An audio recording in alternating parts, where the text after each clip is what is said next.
ኪችናችሁ ውስጥ ሁል ጊዜ አንድ ችግር ይፈጠራል። ኪችን ሲንኩ ጃም ይሆንና በቆሻሻ በአጥንት ወይ በሹካ ኪችኑ ድሬን ማድረግ ያቆማል።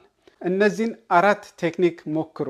መጀመሪያ ፕላመር ከመደወላችሁ በፊትና ብዙ ገንዘብ ከማውጣታችሁ በፊት። የመጀመሪያው ፓወሩን አጥፉት፣ ሶኬትን ንቀሉት፣ ኤሌክትሪኩን ሸት አድርጉት። ከዛ በኋላ እጃችሁን አስገብታችሁ ተጠንቅቃችሁ ፓወሩ መጥፋት አለበት። ያለውን ቆሻሻ አውጡ። አጥንት ሊኖር ይችላል፣ ሹካ፣ ማንኪያ፣ ኤኒቲንግ ጃም ያደረገውን ነገር ፈልጋችሁ አውጡት። ከስር ከዲስፖዝሉ ስር ቀዳዳ አለ። በመሳሪያ ይህንን አስገብታችሁ ወደ ግራና ወደ ቀኝ ሼክ ስታደርጉት ዲስፖዝሉን ጃም ያደረገውን ነገር ሪሊስ ያደርገዋል።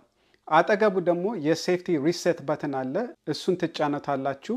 እንደዛ ስታደርጉት ዲስፖዝሉን ሪሊስ ያደርገዋል። ፓወሩን አብሩት፣ ሶኬቱን ሰኩ፣ እጃችሁን እንዳትነኩ። ኦን ስታደርጉት ዲስፖዝሉ ሊሰራ ይጀምራል። ካልሰራ 1-2 ያን ፕሮሰስ ሪፒት አድርጉት። አሁንም ካልሰራ ፕለምበር ጋር ደውሉ።